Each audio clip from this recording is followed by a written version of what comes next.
What's going on, guys? I'm Steve. Welcome back to the channel. Welcome back to another video. If it's your first time stopping by the channel, hit that subscribe button. Trust me, you won't regret it. If you're a returning subscriber, as always, guys, welcome back, and I do appreciate the support. Guys, we all know we got a situation with people coming into the country, and they call it a migrant crisis, which is not no crisis. It can't be a crisis if you know about it and you're still allowing it to happen. So, like I said before, somebody's profiting off of this. All of these people legally coming into the country. And what can you do? Us as regular citizens, what can we do besides sit here and gripe and complain because we're not the ones in power, but we see that this thing is coming to a head.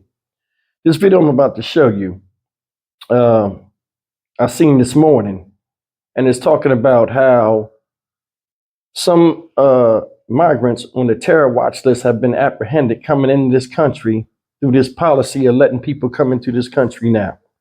And they're talking about there are 1.8 million parolees from other countries, that be people that have done prison time that have been released and are now over here in the United States.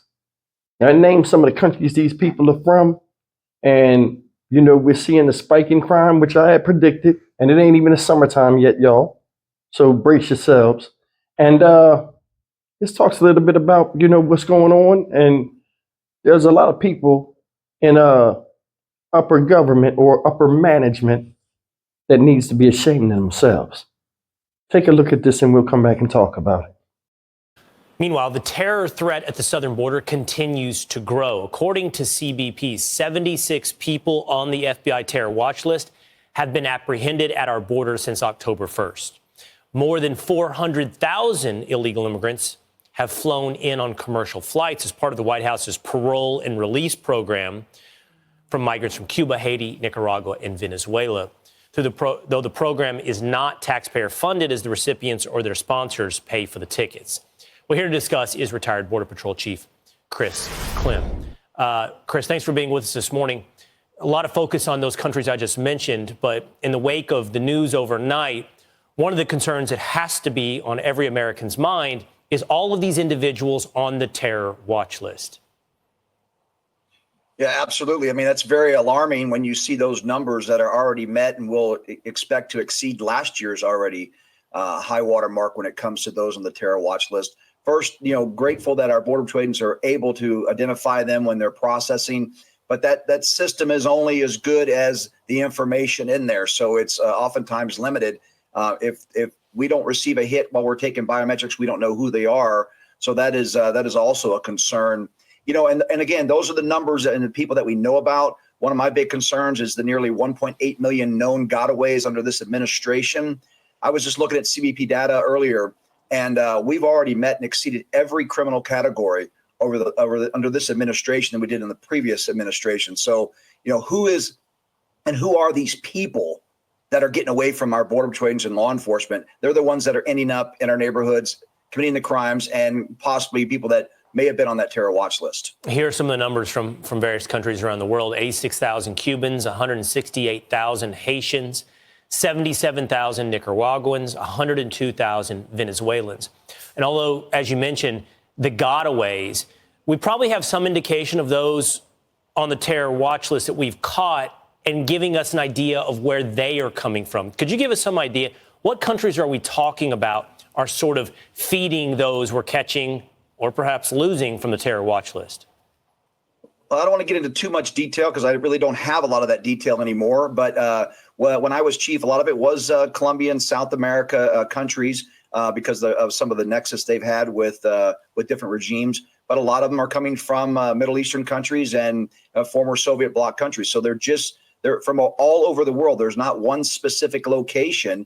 And that's why border security is national security, because this is not a problem of just to our neighbors to the south. They're flying in from all over the world, from countries that are not our allies, that wish to do us harm, and they're showing up at our border. Thank goodness we're arresting them, but I am very concerned with the 1.8 million gotaways because, quite honestly, people are focused too much on this immigration problem, not focused on this national security problem. Look, just in the last few months, we've had the FBI director testify twice that all the bells and whistles are going off. It's long overdue for this administration to take the border security piece, the national security piece at our southern border, make that a priority number one to keep America safe and keep our community safe. We appropriately focus on illegal immigration. It should be pointed out as well, as we saw chants this week of death to America in Michigan. Those are on legal immigrants to the United States. So we got to be paying attention to who's coming into this country. Thank you so much, Chris, for being with us this morning. Guys, and that's the news. And you say what you want. When Trump made that statement saying they're not sending their best and brightest over here, he was right. And that's the thing. Out of a lot of ignorance of some of us, when he said that, and who he was or who he is on TV and stuff, a lot of people were overpowered more by his persona than what he said, and they turned it into a negative thing. But sometimes somebody can say something you perceive as negative, and it can be some type of truth in it. Some type of truth in it. I got clients that hardly speak English, and they're from other countries. They don't speak no English in their house and stuff. The father or whoever's in the house that I deal with speaks English because I relate to them when I'm doing work for them. And we have conversations. And I would ask these people, and I would always get, no matter what country they was from, I would ask them the same thing. How did you get here? And like, what transpired for you to get here? They would always tell me that they had to go through some paperwork. They had to go through some background stuff, and they had to go through, restarting their life and redoing everything. And a lot of them came from other countries. They were doctors and lawyers and stuff, but they can't practice over here because they had to go through the whole system to be certified in America. So they changed their professions. They tell me, they all say the same thing, guys. I want you to hear this. They say America will not let you come here unless you have some type of skill or something. You bring something of value to this country.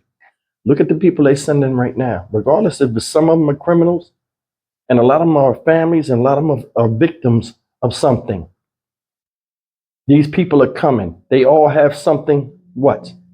Desperation. Desperation is profitable, especially when it comes from poor people. These people are starting over and they have nothing. There is profit in being poor.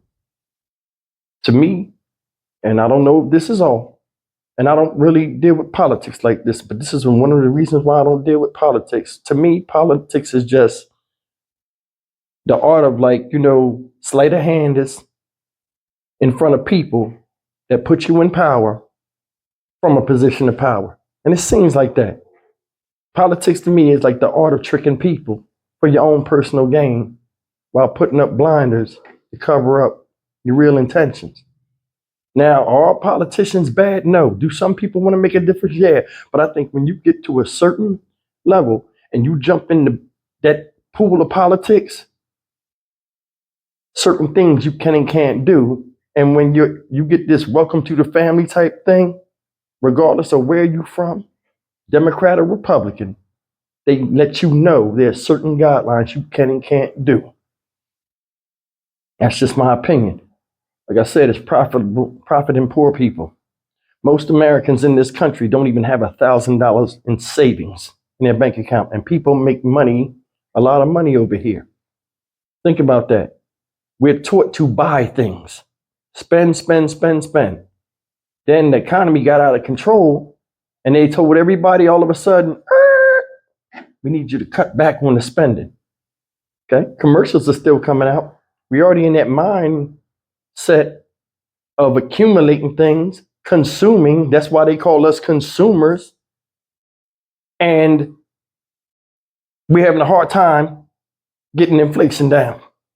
All the while, the things still being sold, and because America must go on, taxes still being paid, so on and so forth.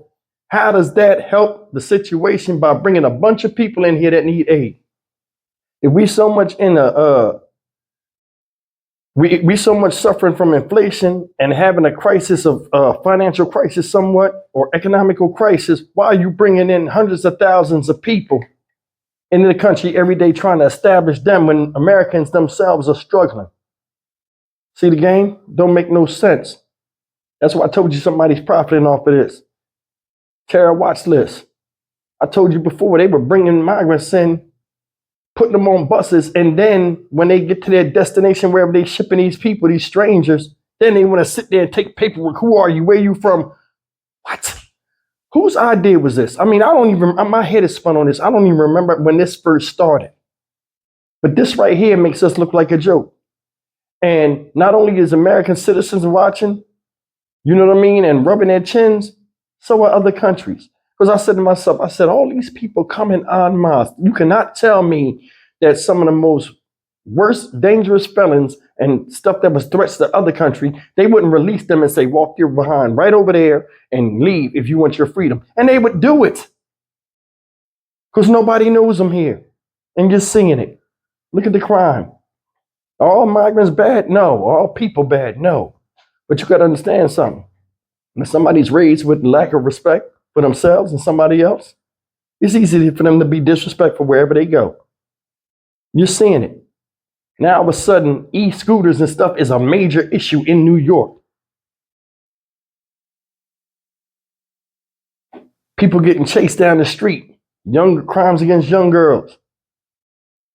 People jumping out of cars and vans trying to snatch people in broad daylight like they do in third world countries and just take off with them. This whole thing is a mess. And whoever come in power after this is going to have to fix it. And once those that are in power right now get out of power, they're going to scratch their head or act like they didn't know nothing or just say, hey, it didn't happen with this. This right here is a buildup and a setup for whoever come in office next to fix. And if they don't fix it, they're going to look bad and everybody going to get caught up in the last person that was in office and what was done. I mean, seriously, think about that. You got Biden and Kamala Harris in the White House. Man, it's like at this point, we're a mess. All these people up there, you concerned about this stuff in Israel and all this other stuff. And we got problems right here. Terrorists trying to come in here. You got your nose in Iran. You know what? I'm Stock Market Steve for the Dynamic Reason channel. As always, like, comment, share, and subscribe. I'll see you in the next video. Take care. Just something to think about, man. It's like our attention is not on what needs to be. Everybody talk about they want the country to be great and all of this other stuff. This is a simple fix. Close that damn border right now and reassess this plan and what we're doing. But then again, it's ulterior motive. We'll find out in the end. See you in the next video. Take care.